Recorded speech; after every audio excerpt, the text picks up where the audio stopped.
Olá, eu sou Carlos Henrique e esse é o canal da Rede NAPEM. No encontro de hoje, o psicólogo Paulo Nascimento vai falar sobre as bases neurobiológicas da TDCS, intervenções farmacológicas e avaliação com EEG. Esses encontros, eles são patrocinados pelo Instituto Lume e pelo Genives. Vamos lá. Boa tarde a todos. Queria agradecer ao convite, tá? Espero que essa apresentação possa ajudar muito vocês. Meu nome é Paulo Nascimento, sou psicólogo, sou neuropsicólogo, sou mestre em educação brasileira, trabalho mais de 16 anos com eletrofisiologia e neuromodulação com neurofeedback, e atualmente eu venho fazendo mais estudos, entrando mais na área do TDCS, então meu escopo principal de trabalho é eletrofisiologia e neurofeedback. E quando a gente fala de eletrofisiologia, a gente tem uma base de estudo bem interessante com as funções medicamentosas, então a gente entende um pouco de medicação e como essas medicações afetam diretamente o nosso córtex. E a gente vinha conversando informalmente antes, né, sobre essa função da medicação no organismo. E uma das coisas principais que eu vejo para essa apresentação é a gente entender que a medicação, ela não é que ela seja positiva, não é que ela seja negativa. Na área da psicologia, a gente tem muito essa separação. O grupo da psicologia que não gosta tanto de pacientes medicados, outros que gostam de pacientes medicados. Eu sou da coluna do meio. Eu sou a favor da medicação para o paciente que precisa de medicação. E esse paciente ele vai chegar para a gente, e quando a gente fala da psicologia, e uma coisa que a gente vem vendo que está crescendo na neuromodulação, é a neuromodulação para a saúde mental. Isso vem crescendo bastante, isso vem dando muito resultado. E quando a gente pensa nesse tipo de paciente, você vai pensar, o paciente com dor geralmente está com GABA, está com uma gabapentina. Como é que essa GABA funciona mediante a uma estimulação cortical, por TDCS, por TMS, por neurofeedback? E o nosso paciente hoje, que eu acho que um dos protocolos que a gente mais tem utilizado, né, são os protocolos de ansiedade. Né? Os pacientes eles chegam no nosso consultório com ansiedade e muitos deles vêm medicados. E uma das medicações que essa medicação em si eu não gosto tanto, que é o benzodiazepínico, né, porque ele causa alterações corticais, a gente vai falar isso rapidinho daqui a pouco, né, mas o benzodiazepínico, como é que o TDCS ele entra com o paciente com benzodiazepínico? Será que essa resposta da estimulação cortical a gente terá um bom resultado? E isso é muito bom para a gente ter um preditor, para a gente ter esse preditor de falar para o paciente, você tem uma alta probabilidade de ter resultado positivo ou você tem uma baixa probabilidade de ter resultado positivo. E isso, geralmente, a gente já faz no primeiro momento que a gente faz a coleta, já faz a investigação, a anamnese, coleta as medicações, entende o protocolo e faz a devolutiva para o paciente, já falando para ele, ó, essa medicação ela não é tão encaixada com a neuromodulação por TDCS, talvez a gente vá buscar outras estratégias, ou então essa medicação ela responde melhor com o TDCS, então a gente implementa o TDCS, que é exatamente o caso que a gente vai falar aqui no final disso. Então, a minha rotina de consultório, quando o paciente chega, e eu sou um cara clínico, gosto da pesquisa, dou suporte para a pesquisa, mas eu sou clínico, então a minha apresentação, vocês vão ver que ela é muito mais clínica, muito mais densa no consultório, mas a gente tem 3 etapas muito importantes.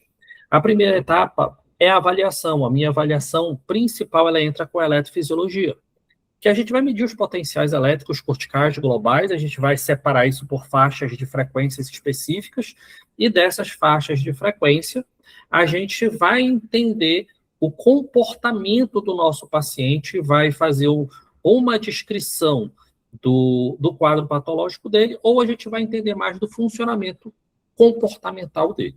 Paulo, mas você está falando de eletroencefalograma, depois você falou de comportamento. Sim. Quando você entende, e aí eu quero que vocês visualizem aí na frente de vocês, imaginem que na frente de vocês tem um triângulo. Esse triângulo ele é composto por 3 pontas. Uma ponta a gente vai chamar de eletrofisiologia, que é onde eu gosto de trabalhar bastante. Eletrofisiologia são os potenciais elétricos corticais. Numa outra ponta, você vai colocar uma função que a gente vai chamar de neuroanatomia, que é um conhecimento que provavelmente muitos daqui têm até mais do que eu, né? A doutora Liana, que está aqui, é especialista dessa área de neuroanatomia, professora dessa área, então a gente já fica assim com cuidado, se eu falar alguma coisa errada, me corrija, né? Então a gente tem a neuroanatomia e a gente tem as bases comportamentais. A vinculação entre essas funções que vão te gerar uma hipótese de comportamento. Então, meu paciente, se ele apresenta um transtorno de ansiedade, provavelmente ele tem uma atividade de ondas rápidas numa região específica cortical que me gera um comportamento específico. O nosso paciente de TDAH, que eu acho que teve uma palestra no ciclo passado sobre TDAH, a gente vai pegar o simulado anterior, né, área neuroanatômica, a gente vai ver que ele tem um desbalanço da atividade teta, que é uma resposta talâmica. Dessa função, eu tenho foco desatento. Então, aqui a gente começa a nossa investigação. Depois desse processo, a gente vai para o que eu gosto de nomear como ambiente. O que é o ambiente, gente? O ambiente é o contexto que o paciente está. Contexto farmacológico, contexto comportamental, contexto social. Eu gosto de avaliar contexto religioso, contexto genético. Tudo isso, ele entra nesse escopo. Por quê? A gente sabe que o paciente que apresenta maior índice de atividade física, ele faz atividade física 2, 3 vezes por semana, ele tem maior probabilidade de ter alfa cortical. E esse alfa cortical provavelmente vai facilitar a nossa atividade com o TDCS. Então, já aqui uma dica para vocês, para quem gosta dessa parte mais profundinha lá do cérebro. Quando você olha o eletroencefalograma do seu paciente e você observa que o índice de pico de alfa, tá, que é o alfa em P0, região posterior da cabeça, ele tem uma atividade em torno de 10 Hz, a probabilidade dele ser um bom respondedor a qualquer neuromodulação é alta. E geralmente com resposta rápida. Então isso é bem interessante, isso a gente vê na literatura, isso a gente vê no consultório. E aí a gente parte para o nosso terceiro momento, tá? Que é a ferramenta guiadora. Como é que eu vou guiar esse cérebro para alcançar aquele objetivo que eu quero? Então, no caso da paciente que a gente vai ver, é uma paciente com depressão. É uma paciente que tem uma assimetria frontotemporal com maior dominância do hemisfério esquerdo. A gente vai ver os exames dela. Essa atividade desbalanceada causa um funcionamento cortical alterado. Pensamento depressivo, ideação suicida, ela teve 2 tentativas de suicídio, várias questões que vêm nessa paciente. O que é interessante é que a maioria das medicações, elas não respondem bem a pacientes com assimetria. Isso se é justificável porque a medicação, raramente ela afeta uma região específica cortical. Ela se espalha pelo cérebro. E como ela se espalha, ela é muito boa para respostas difusas, para respostas corticais difusas, tá? Ou quando a gente pensa em geradores específicos. Então, quando a gente trabalha com uma medicação GABAérgica, o GABA, ele está vinculado diretamente com a atividade alfa, ele está junto com alfa. Alfa gera GABA. E alfa é gerado no TAMI, tá? Numa região posterior talâmica, que é o pulvinar, e do pulvinar ele vai passar pelo putame e vai chegar na região posterior cortical. Esse alfa, tá? Ele vai ser gerado para essa região, então se eu estou tomando GABA, maior probabilidade que eu tenho é que a região posterior da cabeça aumente a alfa. Porém, se o meu paciente apresenta depressão por excesso de alfa, que é um fenótipo da depressão, esse paciente tomando GABA, ele vai aumentar o alfa anterior e vai aumentar a atividade GABAérgica anterior, que vai aumentar a sintomatologia depressiva. Então, isso também a gente consegue visualizar nesse processo. Então, já aí as dicas eu vou jogando durante a aula para vocês, que a gente tem pouco tempo, né? GABA está vinculado com alfa. GABA é positivo para o nosso caso de trabalhar com as neuromodulações, porque melhora o funcionamento.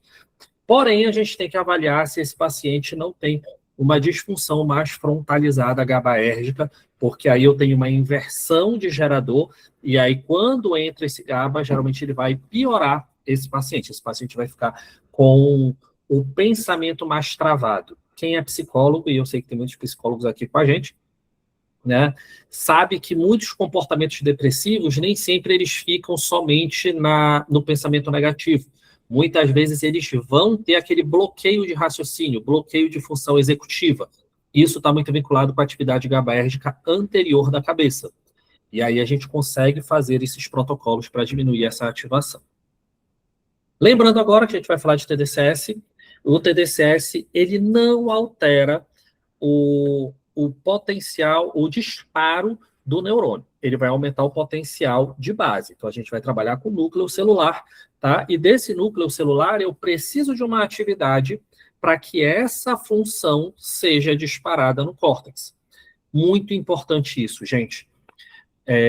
Eu tenho visto muitas pessoas trabalhando com TDCS, realizando protocolo de TDCS, que eu brinco, no vazio.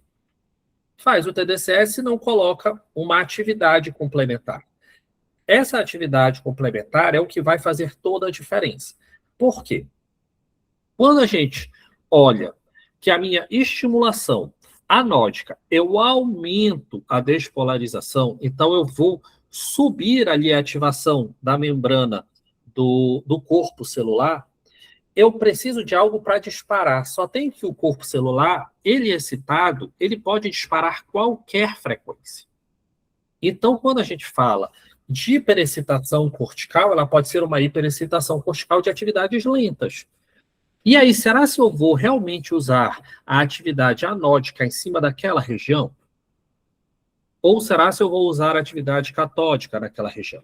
O que é importante que a gente entenda aqui? Quando essa ativação é anódica, tá? Eu tenho uma função em cima dos canais de cálcio e sódio, ou seja, eu faço uma abertura melhor.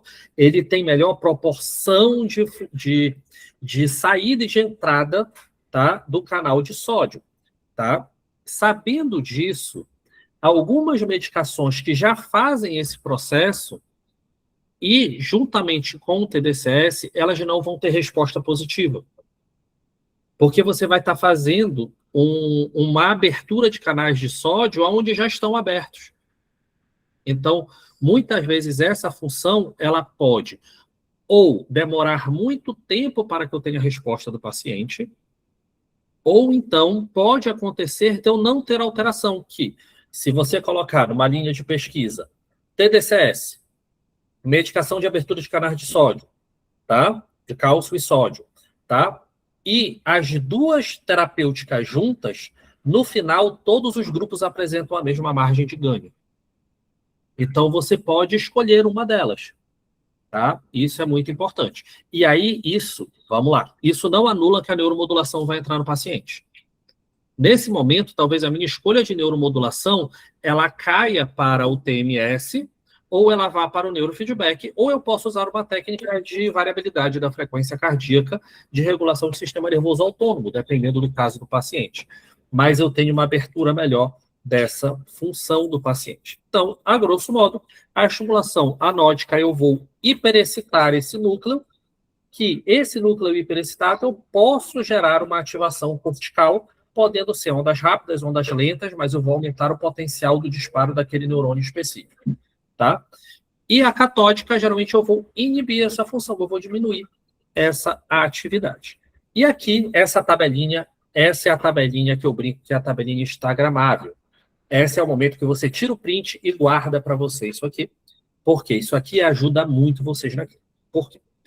Quando a gente fala de agentes serotoninérgicos, ou seja, clonazepam, todas essas medicações, elas têm função positiva junto com o nosso querido e amado TDCS. Ele vai ter uma função muito boa. Por quê? Porque eles vão conseguir encaixar o funcionamento, tá bom? Quando a gente fala da atividade GABAérgica, e aí a gente tem que fazer uma pequena separação aqui, tá? No artigo que eu peguei, eles colocam a atividade GABAérgica muito vinculada com benzodiazepínicos, clorazepam, ou seja, com benzodiazepínicos, tá bom? Os benzodiazepínicos, após 4 semanas de uso persistente, ou seja, O paciente usa diariamente durante 4 semanas, você apresenta uma intoxicação encefálica, uma intoxicação cortical. E isso vai aumentar o índice de ansiedade, ok? Esse aumento, ele vai gerar para o TDCS um bloqueio da nossa resposta. Então, meu paciente, ele está tomando benzodiazepina e clorazepam, qual é o indicado? Solicitar para o médico o desmame dessa medicação, porque o índice de resposta da estimulação, TDCS, TMS, neurofeedback, todas elas são baixas. A gente calcula, na melhor das hipóteses, 30% de perda quando o paciente está tomando esse tipo de medicação. Então, aqui já acende um alerta para a gente, ok? Quando a gente fala dos bloqueadores de cálcio, tá? Aí a gente está falando da carbamazepina, de outras medicações nessa linha. Se a gente está bloqueando o cálcio, quando eu faço a minha atividade que libera o cálcio, as duas não estão indo uma contra a outra. Nesse caso, a gente vai focar na atividade anódica. Eu vou tentar liberar essa função de alguma forma, tá? O que a gente sabe é, quando os pacientes apresentam esse tipo de medicação, a gente vai focar nessa função. Então, geralmente, eu vou jogar lá no deltoide a minha atividade catódica, tá? Os antipsicóticos, o paciente está com antipsicótico, minha indicação pessoal para vocês, não entre com neuromodulação, tá? O risco desse paciente apresentar um quadro psicótico e da medicação não ter resposta positiva também é muito grande, tá? Então, a minha maior contraindicação são os antipsicóticos, eu não tenho uma boa experiência e não vejo na literatura boa experiência também. Aqui eu coloquei um resumozinho das medicações que a gente está mais acostumado a ver no consultório, tá? E aí a gente vai ver, os bloqueadores de canal abre completamente o efeito anódico, ou seja, se ele está bloqueando e o outro está abrindo, ele está funcionando, ele vai abrir aquele caminho. Só que olha que interessante, gente, isso aqui, eu vou até vir aqui para olhar para vocês, porque eu fico me sentindo muito sozinho quando vocês não estão me olhando, tá? Quando a gente está aqui pensando diretamente na medicação que o paciente está tomando, a gente tem uma resposta que a gente não vai ter uma alteração tão direta, ok? Por quê? Se você toma um remédio que fecha a porta da sua casa, todos os dias você vai aumentar essa função, porque todo dia eu vou tomar o remédio e ele vai fechar a porta da minha casa. E eu vou ficar lá lutando contra ela? Não vai adiantar.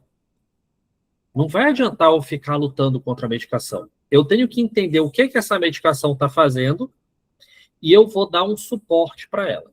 E aí a gente vai pensar, mas aí a gente vai estar meio na função antagônica, porque eu posso fechar essa porta e o TDCS muitas vezes ele vai abrir essa porta. Só que essa porta que o TDCS abre, ela tem uma das coisas que a gente pensa que é o direcionamento da atividade. Ou seja, quando você toma a medicação, ela fecha praticamente todo o córtex, porque ela vai passar da camada hematoencefálica e ela vai difundir no cérebro todo. Concordo? Só que eu não botei o eletrodo no local específico aonde eu quero a alteração.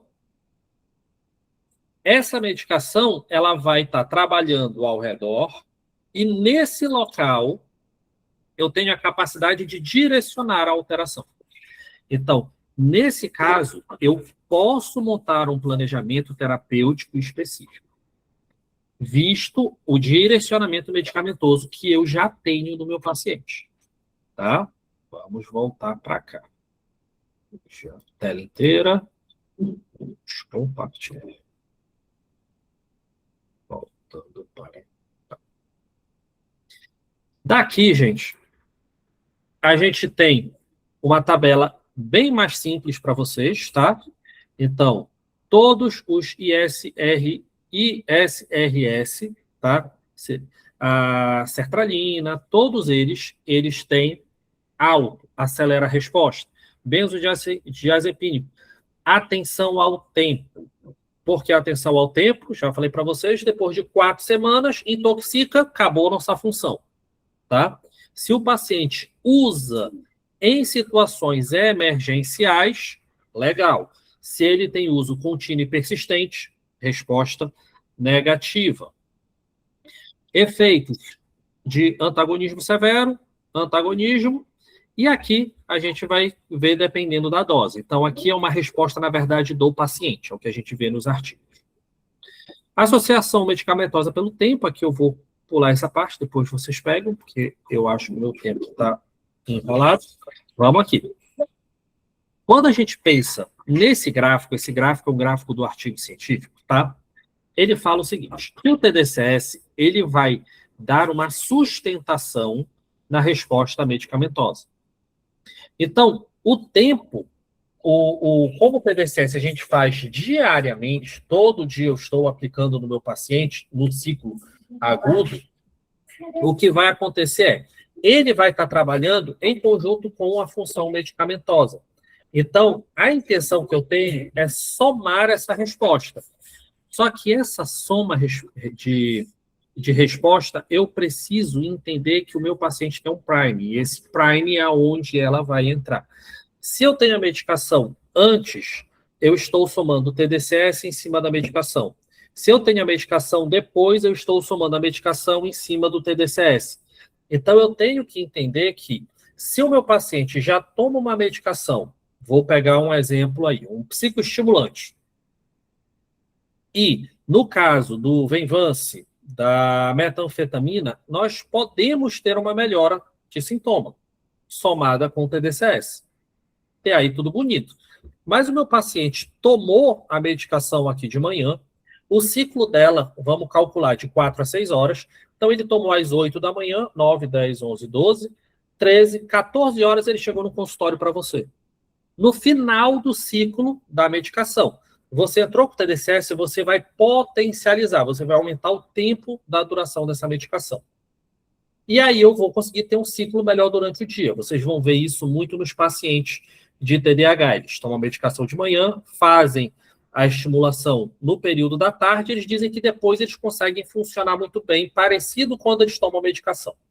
Porém, se você faz o TDCS nele no período mais próximo da noite, 5, 6 horas da tarde, você vai aumentar a ativação cortical, o que vai causar um prejuízo na atividade de sono do paciente.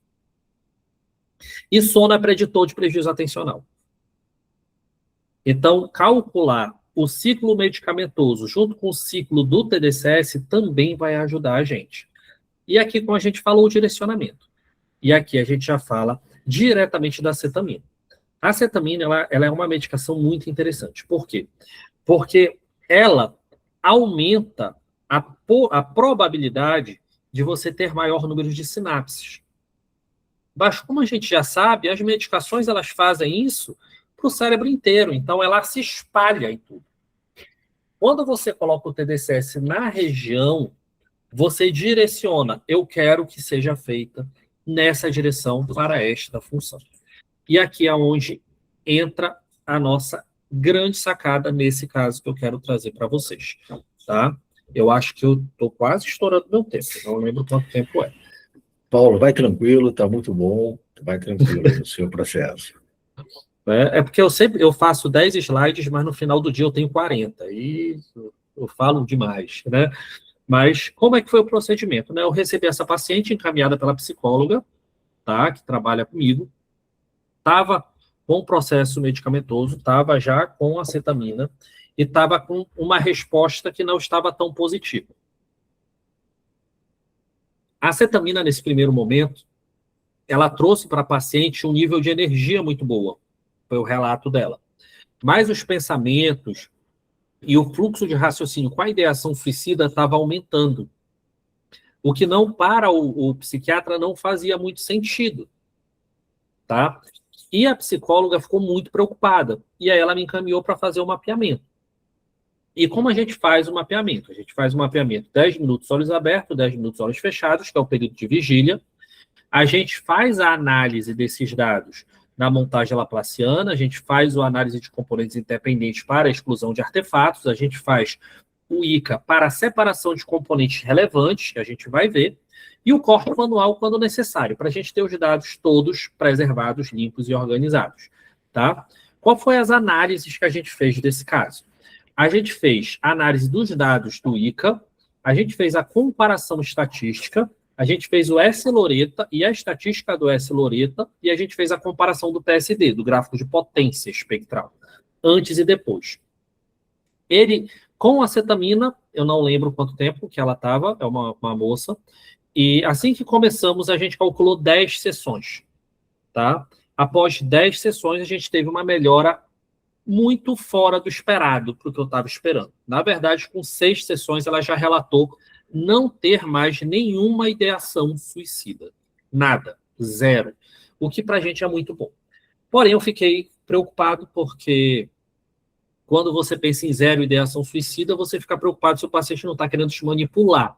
Então, para quem trabalha com psicoterapia, sabe disso, mas todas as investigações que foram feitas, ok, essa paciente já está um bom tempo sem vir no consultório, já está de alta, e até hoje eu acompanho, porque ela faz pilates lá na clínica, e ela está muito bem.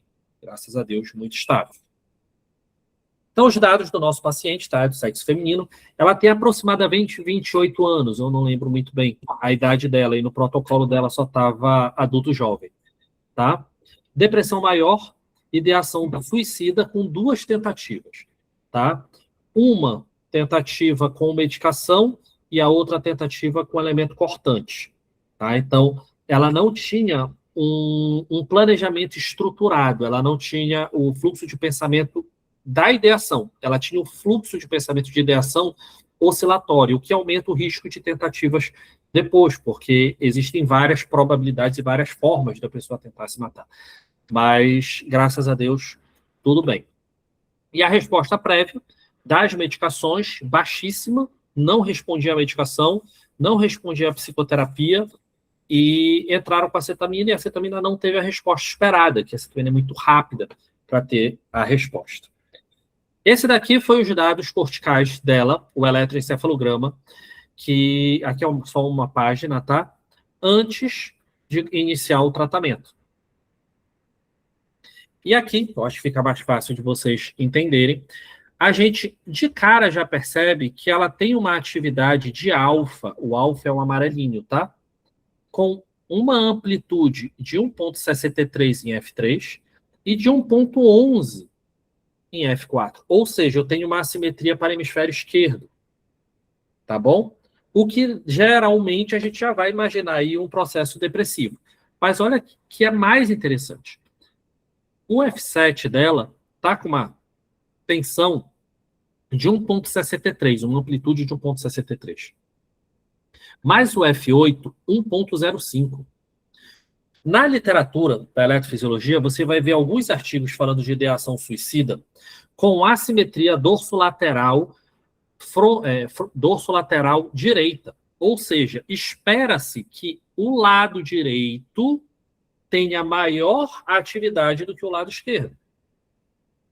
Por isso que, geralmente, nós vamos ter o anodo aqui no hemisfério esquerdo e a catódica aqui no hemisfério direito. Tá? No caso dessa paciente, a gente tem uma inversão de polaridade.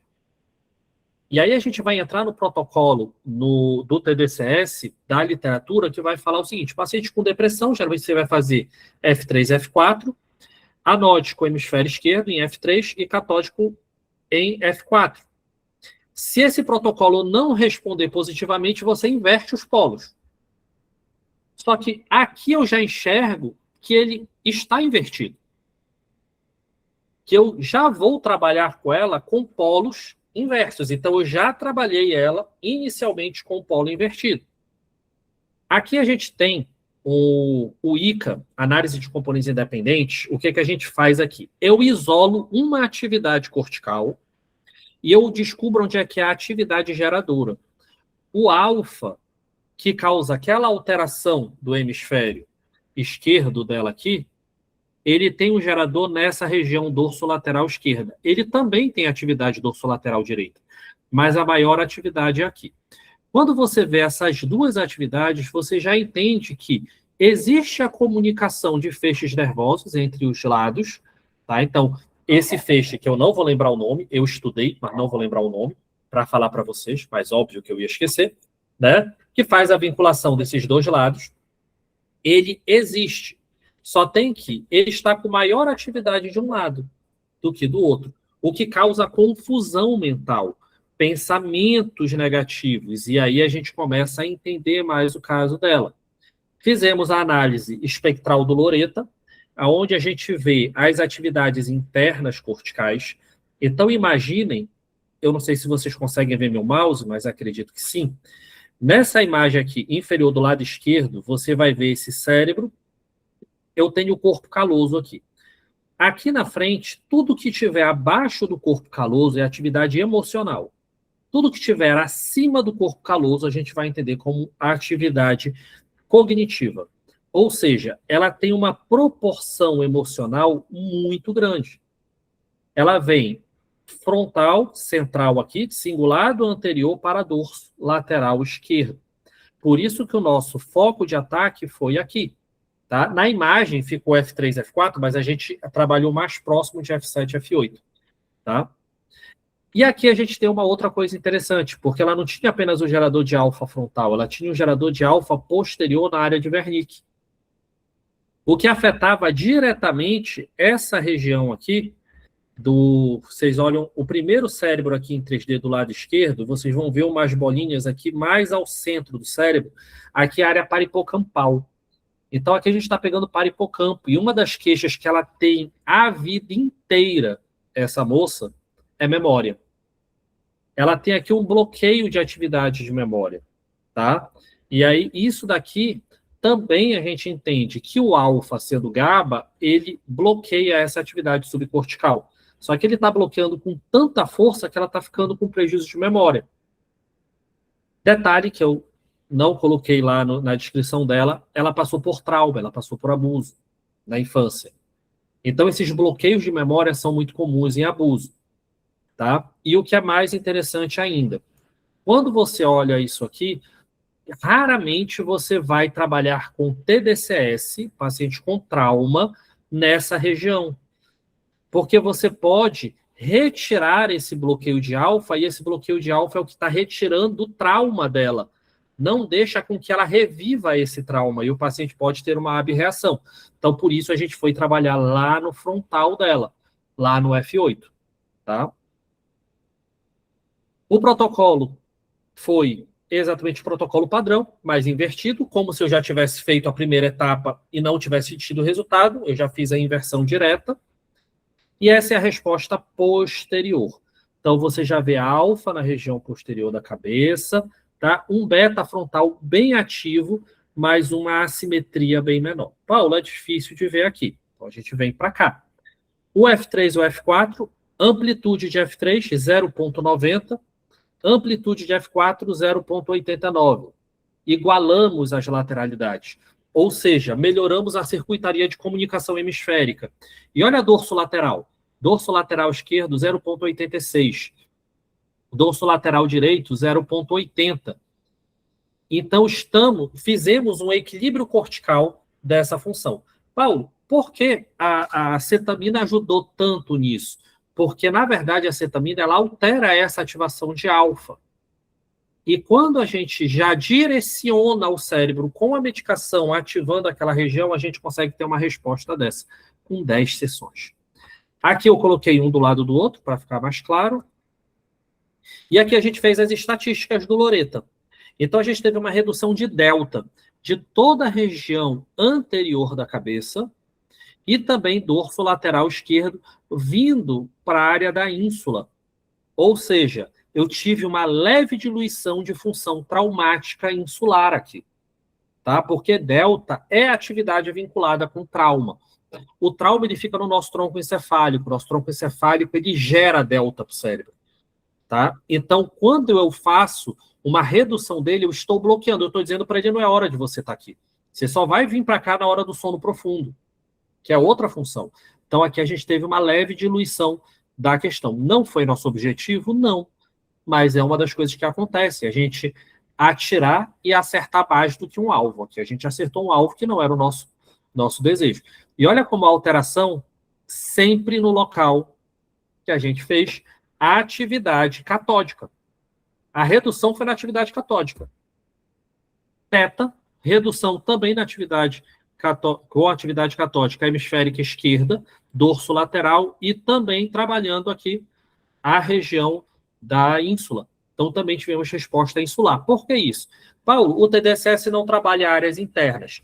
Se a gente fala que ele não trabalha áreas internas, a gente está falando que o cérebro não tem vinculação com a área interna.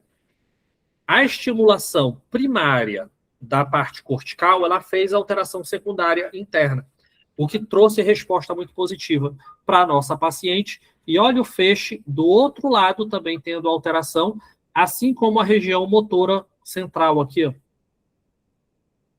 Eu estou pegando aqui feixes nervosos dorso lateral esquerda que estão afetando diretamente aqui o dorso lateral direito e também a área motora primária. Redução de teta na área motora primária, melhora de coordenação motora, melhora no sono, melhora no relaxamento corporal, isso com uma ativação dorso lateral, uma desativação dorso lateral esquerda. Agora, olha o alfa. A atividade de alfa... Oi? Paulo, bom, primeiro quero te dizer que está muito rico esse material, fico aqui com o coração apertado de te interromper, mas eu fico pensando o seguinte, vê se você concorda comigo. A gente, daqui a poucos minutinhos, interrompermos por uma troca de ideia, e diante de um material tão rico, né, e tão interessante, a continuidade no próximo encontro. O que te parece isso? Para mim, semana que vem eu acho que eu não consigo. Mas aqui a gente já está no finalzinho já. Então vamos lá. Já a gente está no finalzinho. Que aqui é só o beta, que é a atividade dorso lateral esquerda, que também foi reduzida. E é isso. Foi certinho no momento. Né? Então, gente, agradecer vocês. Sempre minha família está presente, que é bem pequenininha. Né? E agradecer, tá aí minhas redes sociais da minha empresa, meu contato pessoal, o que vocês precisarem, fiquem à vontade. Deixa eu descompartilhar aqui, deixa eu só me encontrar aqui, para aqui parar de compartilhar. Ótimo, para eu olhar vocês. Ótimo. Ok, Paulo, gente. muito bom. Se eu esperasse mais 10 segundinhos, né, dava certinho, né? Mas apreciei aqui. Paulo, excelente, tá? Muito obrigado pelo seu comprometimento, pelo material que você trouxe para a gente. A aplicação da neuromodulação não invasiva, a gente acredita e sabe que ela dá resultado, mas o quanto é necessário ainda nos aprimorarmos e iluminar o processo, os caminhos pelos quais ele dá o resultado e o melhor resultado, né? E o que você trouxe para a gente hoje sobre medicação, o tempo da aplicação, todo esse processo, eu acho que traz para a gente essa visão de a possibilidade de escolhermos o caminho para o melhor resultado na neuromodulação e também a ideia de o quanto a gente precisa, se não necessariamente sermos especialistas ou na medicação ou na neurofisiologia, trabalharmos em conjunto com profissionais que deem esse suporte, né? Essa é a visão que me parece aqui. Eu queria abrir para que a gente converse, troque ideias, perguntas. Estou à disposição de vocês. Agradecer. Gilberto, você está aqui, meu querido amigo. Né? Márcio, o pessoal de Belo Horizonte veio, ó, tá vendo? Saudade de vocês. Vou aí comer com vocês qualquer dia desses. Será bem recebido, Paulo. Sempre sou. Bom, parabéns pela família. Posso falar, Carlos? Eu levantei a mão. Quem quiser falar, é bom botar a mão, porque aí a gente respeita a ordem. Pode ser? Vai lá, Kátia, por favor. Paulo, parabéns. Muito boa a sua apresentação. Um caso super interessante. e uma neuromodulação mais personalizada, que é uma coisa que a gente busca, né? Através dessa avaliação com EEG prévia. Agora, eu não entendi ainda muito bem dois aspectos. Você começou falando sobre usar a terapia ativa. Você usou Sim. neurofeedback também ou só foi TDCS? Não, E nessas 10, eu vou te responder porque minha memória é uma Tá porcaria. bom. Eu vou te responder, depois tu complementa a outra. Eu fiz o TDCS, a gente fez estímulos pós-TDCS e a gente usou o Prime inteiro dela.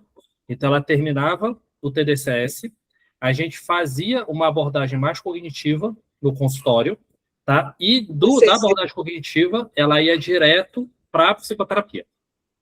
Ah, tá. A abordagem cognitiva e psicoterapia, não entendi bem a diferença.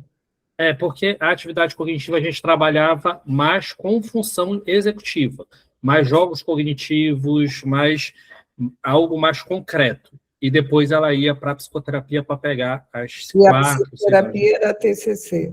TCC.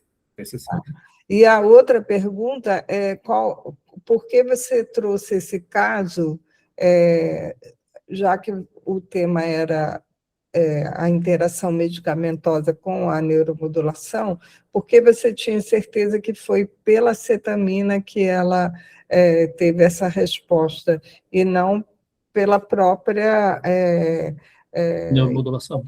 Exatamente. Né?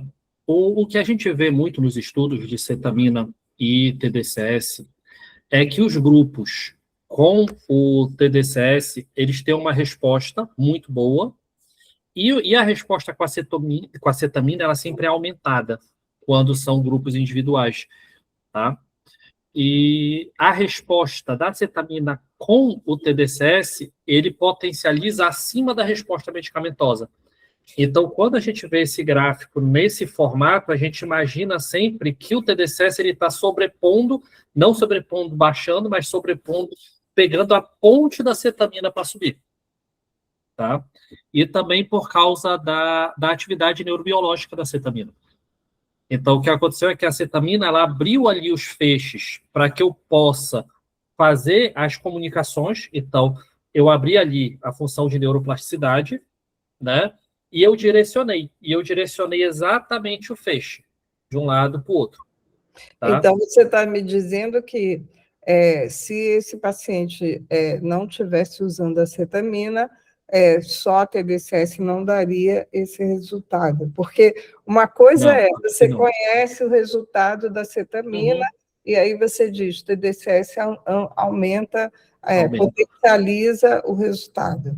Sim. Agora, a gente não conhece o resultado só com TDCS sendo aplicada com esse modelo que você apresenta em cima do EEG, para dizer que foi essa associação, entendeu? Essa é a pergunta.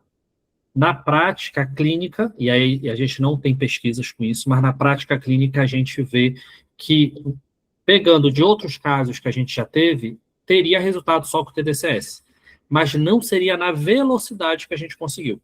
A gente precisaria, para caso de ideação suicida, 30 sessões por baixo, né? Com ela 10 sessões, né? E, particularmente, eu trouxe muito esse caso porque ele me assustou na velocidade. Porque 10 sessões, ela estava 0. 5, ela já relatou 0. E ela não teve recaída, o que me chamou mais atenção ainda.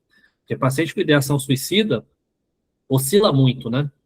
E ela se manteve muito estável. Foi um caso, assim, muito bom. Mas isso abre as portas para pesquisar essa função, que é muito pouco pesquisada. A gente pega os estudos, com 6 pessoas, com 12 pessoas, né? Que infelizmente, é muito pequeno ainda, né? E ainda tem os estudos que eu brinco que são estudos maldosos, que pegam um grupo medicamentoso com 200 pessoas e pegam um grupo de neuromodulação com 10 pessoas. E aí a amostra se dilui todinha, né? Gabriela, por favor. Boa tarde a todos. Carlos, eu gostaria de, primeiramente, agradecer, né, por me convidar para participar do grupo. Queria me desculpar por não ter participado do último encontro, eu estava em viagem, por isso que eu não pude estar presente. Mas gostaria de parabenizar o Paulo pela apresentação, obrigada pela contribuição. Eu gostaria de saber, Paulo, se você usa algum instrumento de avaliação para mensurar a melhora do paciente, ou de...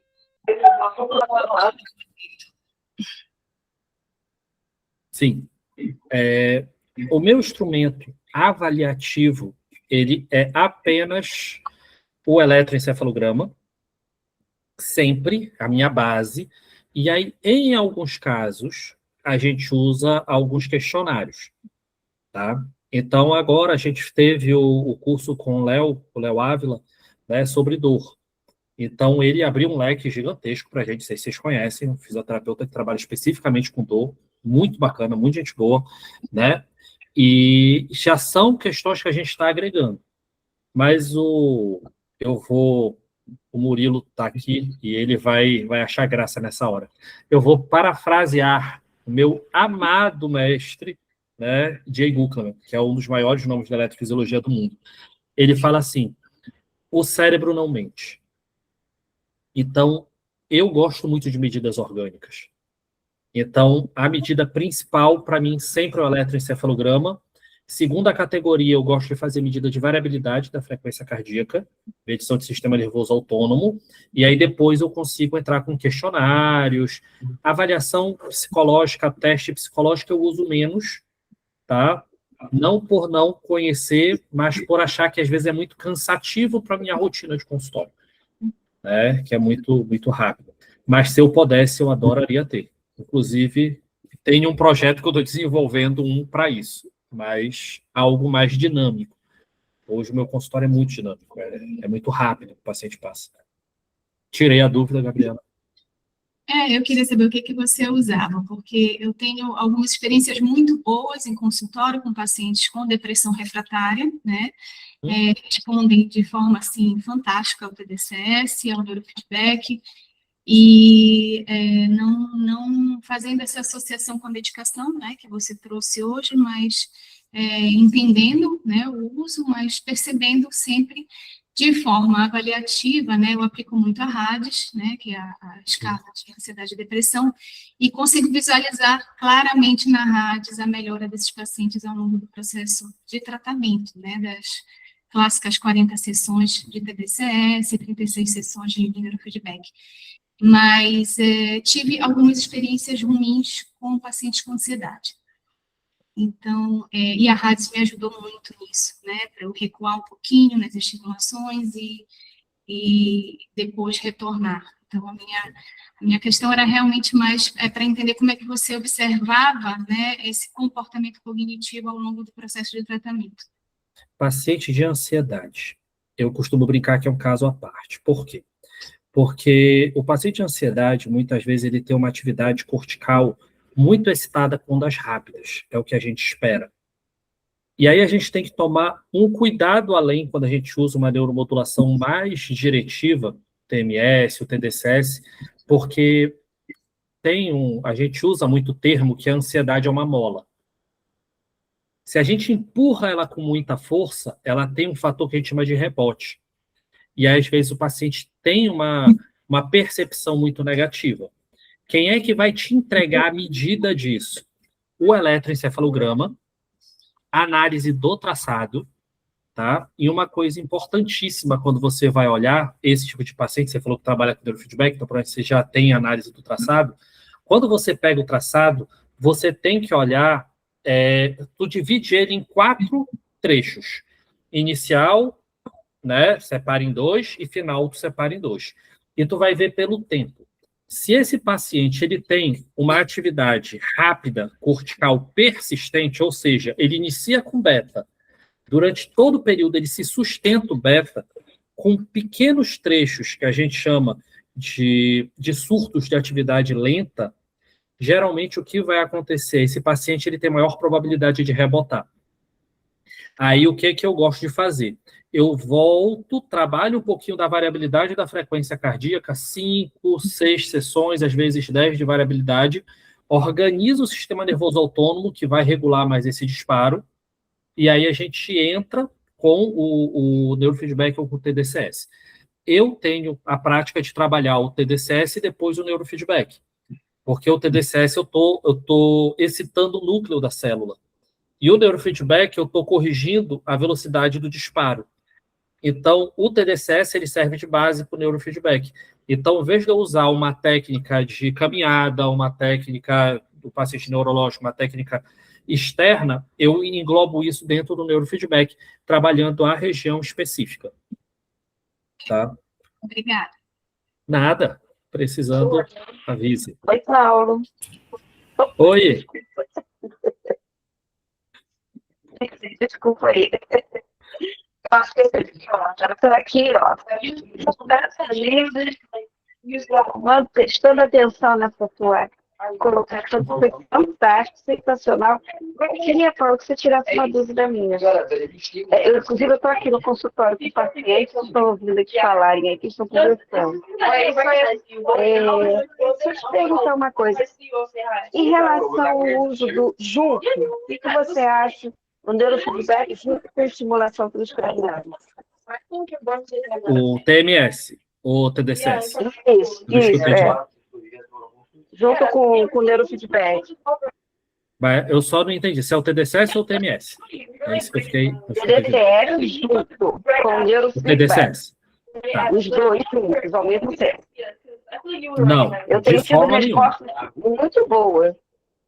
Não, pelo amor, não faça isso, pelo amor de Deus. Vamos lá. Eu vou entrar numa linha mais da engenharia. Me desculpem, mas isso. Quando você trabalha com o TDCS, você está jogando uma corrente elétrica dentro da atividade cortical do paciente. O neurofeedback, você usa eletrodos que estão localizados na cabeça do paciente. Se essa corrente elétrica ela desloca e o metal ele puxa... Tá. Aí, vamos lá. Então, vamos lá. Pensa assim. Eu coloquei o TDCS e eu coloquei o neurofeedback ao mesmo tempo. A corrente do TDCS, ela vai procurar um polo que tem uma potência negativa, que isso pode acontecer dele reconhecer o metal do eletrodo como essa atividade. E ele pode ser puxado para aquela função. E aí você pode causar uma queimadura na cabeça do paciente ali. Tá? Então, eu contraindico total falando da física do eletroencefalograma e dos aparelhos. Eu tenho uma empresa de desenvolvimento de software, de tecnologia, então é uma parte que eu gosto de estudar. Existe um equipamento no Brasil que faz isso, que ele está lá na Universidade do Espírito Santo, tá? Que é o equipamento que ele tem o eletrodo específico para fazer a avaliação eletroencefálica junto com o TDCS, tá bom? Mas, pelo amor de Deus, gente, não façam isso, porque pode dar um problema muito grande. Outro problema é que você pode queimar o seu equipamento, ou descalibrar o seu equipamento de eletroencefalografia, tá? Então, uma coisa de cada vez, né? A gente não chupa o pirulito e assopra ao mesmo tempo. Vamos, faz um, depois faz o outro, que tu vai ter maior segurança, né? E um raciocínio clínico mais longitudinal. Ótimo. Obrigada aí. Obrigada, Paulo.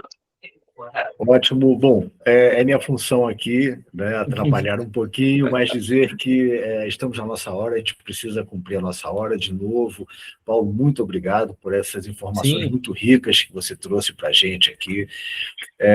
Eu queria agradecer também a presença de todo mundo. Iniciamos hoje, de forma efetiva, os nossos encontros às terças-feiras. Esses encontros ficam gravados no nosso canal no YouTube, tanto da Rede NAPEM quanto do Genibes.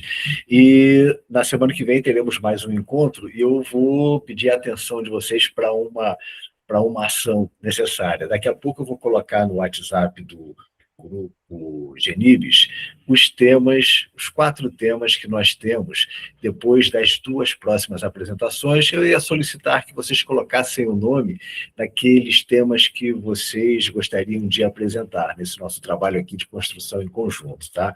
Mas eu coloco lá no WhatsApp e ficamos por aqui, então. Obrigado a todo mundo, especialmente a Paulo, por mais esse momento de aprendizado. Tá bem? Um grande abraço, gente. Muito bom. Tchau, gente. Um abraço a todos. Tchau. Tchau. Obrigada.